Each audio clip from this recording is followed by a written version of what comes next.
If I could find some more recent dead, I could show you the sure signs of the beetle infestation. These are kind of old.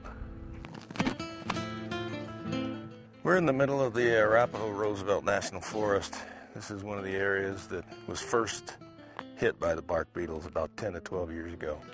A lot of the red needles are gone off the trees. You can see they're bare.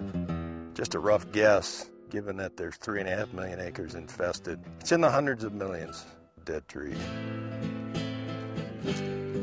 The mountain pine beetle is a native insect. In its endemic state, it kills individual trees here and there, small pockets. Actually is beneficial to the forest because it opens up some of these dense stands and creates some diversity.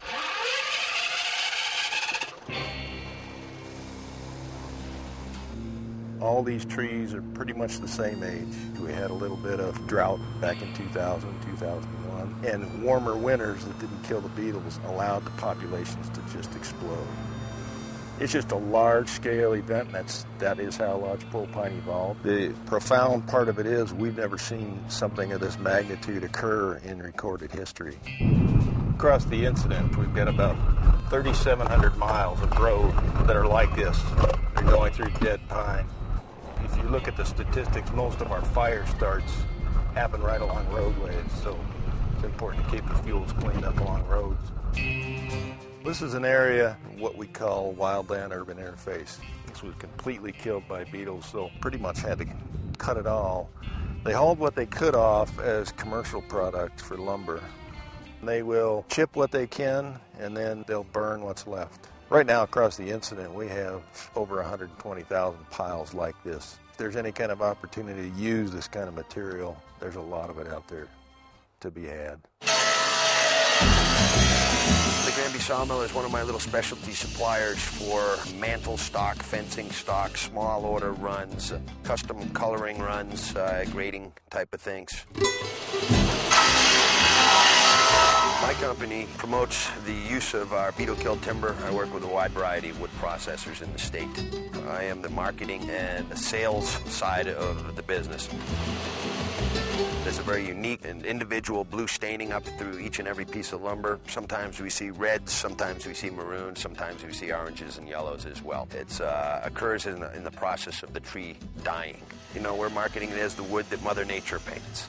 Roughly a decade ago, we had about 300,000 acres of dead trees. Now in this general area, we have 3.6 million acres of dead trees, but the timber is only viable for use for a short period of time. We do about 4 million feet of material each year. Virtually all of it now is beetle kill. 98% of our production now is beetle kill. What we've endeavored to do with this is to try to create a product out of the larger diameter beetle kill trees. There's a surplus of them at this point. It's driven the cost down a great deal. Yeah, Daisy, you're going to be a dog mat. And the logs, the paneling, the beams, the floor, everything in this building is beetle kill. We could be utilizing this product to get our contractors back to work, utilizing the timber off the land, whether it be for Mike's Post and Poles, whether it be for affordable homes. You know, this is the American dream home. We've diversified the business to try to be able to sell even in the down economy that we are right now. And it takes such a huge capital investment to put a high-volume sawmill in place. That can compete with the Canadian pricing that's subsidized by their government. It's such a huge portion of their business.